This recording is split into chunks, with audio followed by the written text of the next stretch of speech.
ऐसी मशीन लगाऊंगा, इस साइड से आलू घुसेगा, उस साइड से सोना निकलेगा। इस साइड से आलू डालो, उस साइड से सोना निकालो। इतना पैसा बनेगा, आपको पता नहीं होगा क्या करना है पैसे। अशोक गहलोत जी ने यहाँ पे कुंभकर्ण लिफ्ट योजना का पैसा दिया। कुंभकर्ण लिफ्ट योजना का पैसा दिया। कुंभराम लिफ्ट योजना का पैसा दिया था। पप्पू हूँ मैं, पप्पू हूँ मैं, पप्पू हूँ। राम राम दोस्तों, आज की डिबेट है सुचरिता कुकरेती और शहजाद पुनेवाला और राजकुमार भाटी और वारिस पठान के बीच। राजकुमार भाटी ने कहा, ये नाथूराम गोडसे और सावरकर और मनु के वंशज है और हमारे पूर्वज अंबेडकर जवाहरलाल नेहरू है।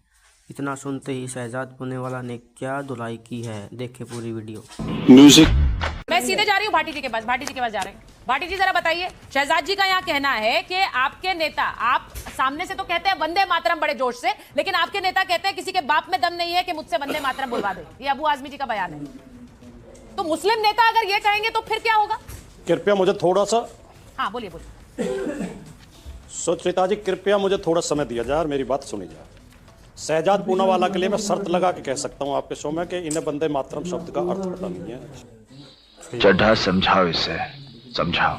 ना ये वंदे मातरम का अर्थ बता सकते हैं। वंदे मातरम का अर्थ है, हे माँ हम आपकी वंदना करते हैं। कौन सी माँ, किसकी माँ? भारत माता, 142 करोड़ भारतीयों की माता। भारत माता के बच्चे आज बिलख रहे हैं, रो रहे हैं। एयरपोर्ट पर 6 लाख लोग बंधक बनाए गए, महिलाएं रो रही थी, आदमी रो रहे थे। सरकार उन समस्याओं को हल कर नहीं पा रही है। सरकार उन समस्याओं से ध्यान हटाने के लिए, भटकाने के लिए वंदे मातरम जैसे विवाद पैदा करना चाहती है। वंदे मातरम पहली बार 1896 में कांग्रेस के अधिवेशन में गाया गया था। वंदे मातरम को कांग्रेस ने आंदोलन का गीत बना दिया, देश की आज़ादी के आंदोलन का गीत बना दिया। ये जिन लोगों की पूजा करते हैं, शहजाद पूनावाला की पार्टी और इनकी पार्टी के लोग, वो सावरकर, वो गोडसे, वो गोलवलकर, उनमें उस समय हिम्मत नहीं थी कि वो वंदे मातरम गा सकें या तिरंगा फहरा सकें। आज ये तिरंगे के ठेकेदार हो रहे हैं, वंदे मातरम के ठेकेदार हो रहे हैं। हमारे पूर्वजों ने तब वंदे मातरम गाया जब वंदे मातरम गाने पर कोड़े बरसाए जाते थे, जेल में डाल दिया जाता था, गोलियां मार दी जाती थी। तब हम वंदे मातरम गा रहे थे। हम आज भी वंदे मातरम गाएंगे, खाओ मां कसम। और हम वंदे मातरम के जो भाव हैं, उन भावों को समझिए सही मायने में।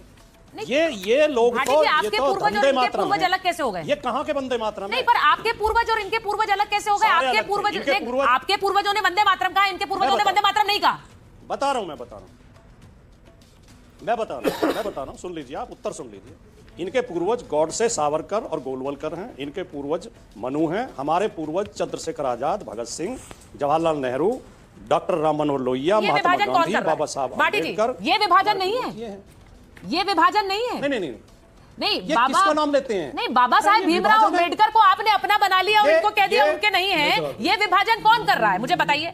ये विभाजन आप कर रहे हैं यहाँ बैठकर, जबकि मैंने आपसे पूछा, आपके नेता डंके की चोट पर ये कहते हैं किसी के दम नहीं कि मुझसे वंदे मातरम बुलवा दे। और फिर वो जब, सुनिए मैं आ रही हूँ ना भाटी जी, ये विभाजन आप भी कर रहे हैं। आपकी बात, इस बात का, इस प्रश्न का जवाब है, शहजाद जी देंगे फिर इस प्रश्न का जवाब। बोलिए, जल्दी से बोलिए। इनके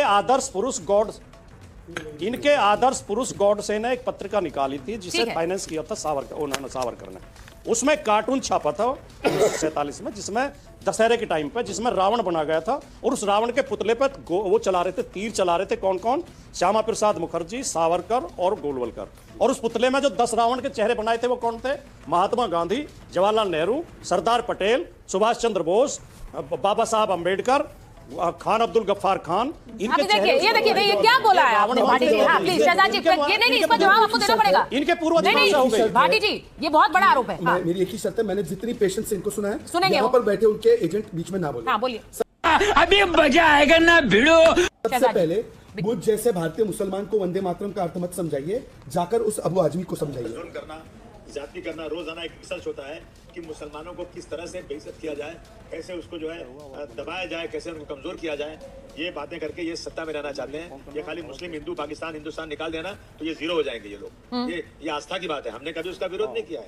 ना, हम कहाँ मना करते? हम तो कहा आपको पानी पिला, फूलों का हार दो जो पढ़ते हैं, लेकिन हमारी आस्था है। मैं उनसे थोड़ी कहूँगा तुम आकर नमाज पढ़ो। ठीक है, तो पहले अबू आजमी को समझाओ। शफीकुर रहमान बल्क, जब प्ले होता था वंदे मातरम तो भाग जाते थे पार्लियामेंट से, उनको जाके समझाओ। फिर बोलते हैं कि 1896 से ये कांग्रेस कांग्रेस के पहले सेशन में जब 1896 में पूरा प्ले हुआ वंदे मातरम सारे स्टैंजास के साथ, तो रहमतुल्लाह सायानी उनके अध्यक्ष थे, कांग्रेस के मुसलमान अध्यक्ष थे। ना महात्मा गांधी को समस्या थी, ना रजाउल करीम को समस्या थी, ना बदरुद्दीन तैयब जी को समस्या थी, ना मौलाना आजाद को समस्या थी। पर नेहरू जी को क्या लगा? नेहरू जी कहते हैं, और मैं आपको कोट करके बताता हूं, ये मुसलमानों को चिढ़ाएगा। फिर जिन्ना से कहते हैं कि हाँ मुसलमान इससे ऑफेंड तो बहुत होंगे, हाँ इसमें सब्सटेंस है कि बहुत ज्यादा लोग इससे प्रभावित होंगे। अरे भाई, जो बात मौलाना आजाद को समझ में नहीं आ रही थी वो नेहरू जी को समझ में आ रही थी कि एंटी मुस्लिम है। गजब है। और आज की बात करते हैं, आज भी अगर आप देखेंगे, मैं आज बोलता हूं, राहुल गांधी कहां थे आज की चर्चा में?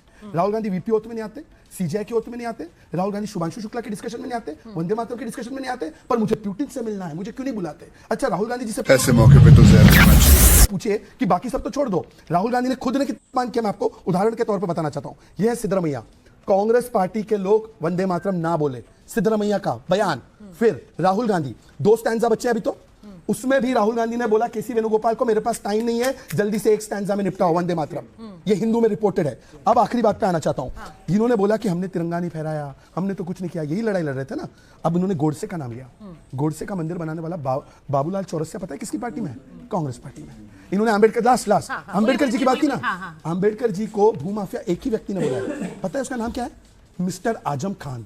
ऐसी जो मूर्ति है उंगली दिखाते वाली, वो मूर्ति कह रही है ये जमीन भी मेरी है और आगे वाली जमीन भी मेरी है। ये आजम खान का बयान है। और 8 डिस्ट्रिक्ट हुआ करते थे अंबेडकर जी के नाम पर यूपी में, उसके नाम बदलने का महापाप समाजवादी पार्टी ने किया। ये हमको अंबेडकर जी के बारे में सिखा रहे हैं। जिस पार्टी ने ओबीसी प्रधानमंत्री दिया, जिस पार्टी ने अंबेडकर का संविधान जम्मू कश्मीर में लागू करके वाल्मीकि समाज को आरक्षण दिया। और यहां पर मैं पूछना चाहता हूं बस कांग्रेस से एक सवाल, वंदे मातरम केवल एक उसका उदाहरण है, जिसके बाद देश का बंटवारा हुआ, पर उनकी मानसिकता देखिए। देखिए, मैं कांग्रेस के पास आ रही हूं। हाँ, 10 सेकंड लीजिए। वारिस जी भी जुड़ गए हैं। वारिस जी, हमारे संविधान की ओरिजिनल कॉपी में राम जी और कृष्ण जी की तस्वीर थी, उसको भी काट दिया।